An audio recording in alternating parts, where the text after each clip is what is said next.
신한라이프 생명보험은 국내 대표 생명보험사다. 1990년 설립됐으며 2005년 신한금융지주사의 자회사로 변경됐다. 2021년 신한생명보험과 오렌지라이프가 통합되며 현재 사명인 신한라이프 생명보험으로 변경했다.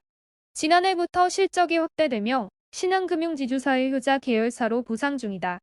주요 사업 내용은 보험업법에 의해 영위할 수 있는 보험업, 보험업에서 허용하는 자산운용 및 사업 등이다. 신한라이프는 현재 비상장사다. 그러나 최근 투자자들의 관심을 받고 있다. 비상장사인 만큼 외부로 공개되는 기업 정보가 제한적이다. 다만 가치 투자에 나서기 위한 개인 투자자나 기관 투자자는 사업 내용 및 성장성 등에 관심을 기울이는 경우가 많다. 신한라이프는 신한금융지주의 계열사로 최근 실적을 바탕에 알짜 계열사로 분류되고 있다. 신한라이프가 최근 투자자의 관심을 받는 것도 이 때문이다.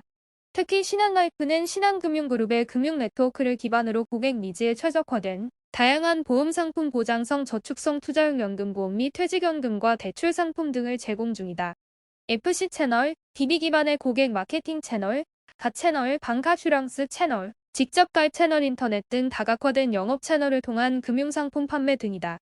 자산운용 측면에서는 주식 채권 파생 상품 등의 유가증권 운용과 보험계약자 대출, 신용대출 및 그룹연계 투자를 통해 안정적인 자산운용을 진행한다. 22일 금융업계에 따르면 지난해 5월 기준 국내에서 운영 중인 생명보험회사는 총 22개 사다. 대형 3사 삼성생명, 하나생명, 도보생명의 총자산 기준 시장 점유율은 57.1%이며 수익보험료 기준 점유율은 51.1%입니다. 신한라이프 생명보험의 총자산 점유율은 6.8%, 수익보험료 점유율은 6.8%다. 신한라이프는 FC 채널 대면과 DB 채널 비대면을 동시에 보유한 강력한 채널 경쟁력이며 내성장 동력 발굴을 위한 신시장 개척에도 박차를 가하고 있다. 2020년 8월 판매 전문 자회사인 신한금융플러스의 영업 개시, 2021년 12월 헬스케어 플랫폼 자회사인 신한큐브 오늘 출범, 2022년 1월 글로벌 자회사인 신한라이프 베트남의 영업 개시 등이다. 2022년 1월 노인성 질병을 겪는 인구가 늘어남에 따라 요양사업 추진단을 구성했고, 같은 해 8월 금융위원회 인허가 신고도 완료했다. 이후 2023년 3월 신한금융플러스 내 라이프케어 부문을 신설해 사업 진출을 추진하고 있다. 신한라이프는 이런 경영 전략을 바탕으로 높은 성장세를 보이고 있다. 2022년 역대 최대 실적을 달성한 이후 지난해에도 높은 성장세를 보였다. 신한라이프의 2022년 순이익은 4,958억 원이다.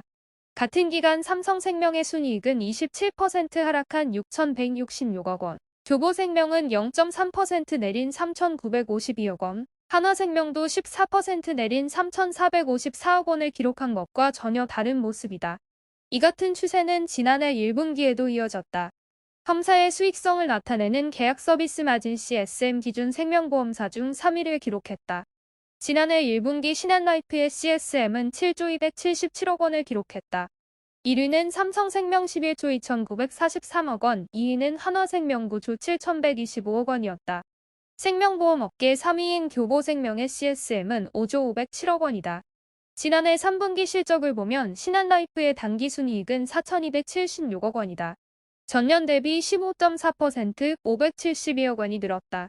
금융손익은 1,528억 원으로 373.9%, 보험손익은 5,070억 원으로 3.5%가 증가했다. 3분기 누적 연납화 보험료 이프는 7,459억 원으로 1년 전보다 42.3% 확대고 보장성 에이프는 52.9% 늘었다.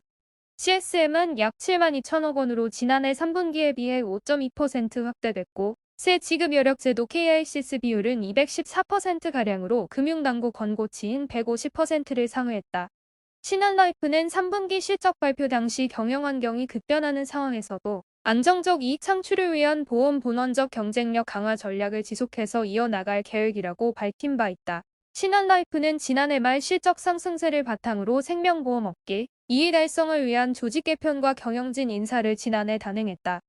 2023년 취임한 이영종 대표는 전사적 비즈니스 이노베이션 전략을 지속적으로 추진하기 위해 기존 13그룹 16본부 72부서 13파트 체제를 11그룹 15본부 69부서 20파트로 조직을 개편했다.